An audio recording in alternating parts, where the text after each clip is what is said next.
back, class! Now, 72 years ago today, Japanese forces launched a sneak attack and bombed the naval base at Pearl Harbor, killing 2,402 Americans and dragging the United States into World War II. This, coupled with the dropping of the atomic bombs, is sadly the only aspect of World War II's Pacific theater that many Americans know about. This is a shame because for Americans, this aspect of the war lasted longer and was, with all due respect, more grueling than the European counterpart. So let's see if we can't understand it better by asking, why did the Japanese bomb Pearl Harbor in 3 minutes or less? And go. Now let's go all the way back to 1853 when the American Commodore Matthew Perry reached the Japanese city of Edo with a letter saying, guess what, we're trading now. Japan, previously in full isolation mode, was forced to look around and see the world as being imperializing and imperialized. Unless they wanted to go the way of India and China and almost all of Indochina, they needed to modernize. Enter the Meiji Restoration. Lasting from 1868 to 1912, this was a modernization of the empire. The shogun's power was ripped away and in theory given back to the emperor, but in reality given to military and business leaders. Warriors went from being an exclusive set of skilled samurais to being a modern military that all men might need to serve in, and the city of Edo became Tokyo. Now, in order to really expand, Japan needed raw materials that the island nation certainly did not possess. It was time to get in the imperialism game. In 1894, it went to war with China over Korea and won, and 10 years later it went against Russia, winning full control over Korea, trading rights in Manchuria, and marking the first time in modern history that an Asian power had defeated a European nation.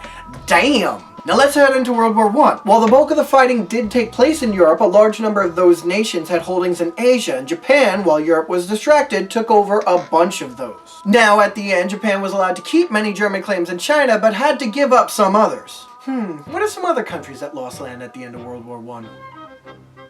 Now, the beginning of the 1920s saw Japanese leaders and businessmen working with Western powers to establish a relatively peaceful international trading situation. Enter the Great Depression, a worldwide event of the 20s and 30s. Nationalists and military leaders blamed the democratic politicians and industry heads, saying that their bowing to Western powers caused the crisis and that they needed to expand in order to survive. And when Chinese forces allegedly blew up a bridge in Japanese-controlled Manchuria, it gave them an excuse and direction. The result would be an Asian Holocaust by Japanese hands, rivaling the one seen in Europe. Why were they allowed to expand unchecked? Remember that the Depression was a worldwide event. European nations who had many claims in Asia were just trying to survive as is, and coming off of the Great War, they didn't want to start another. Plus, they had more pressing issues in who is this Hitler guy and when will he stop?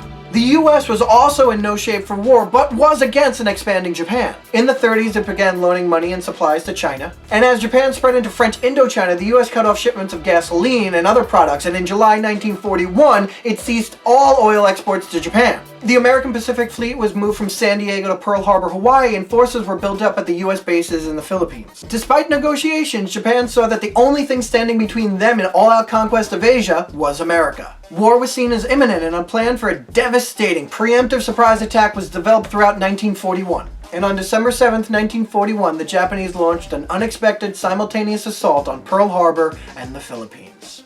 And there you have it. Why did the Japanese bomb Pearl Harbor? Hopefully that helped you not only understand the motivation for the attack, but also the complexity of the event. For a little bit of a lighter video, why don't you check out George Washington doing a parody of Royals by Lord over here? Or this one in which I asked Google who was and let autofill dictate who we're going to learn about. Don't forget to like, share, and subscribe. Follow me on Twitter. Be safe, and I'll see you next time.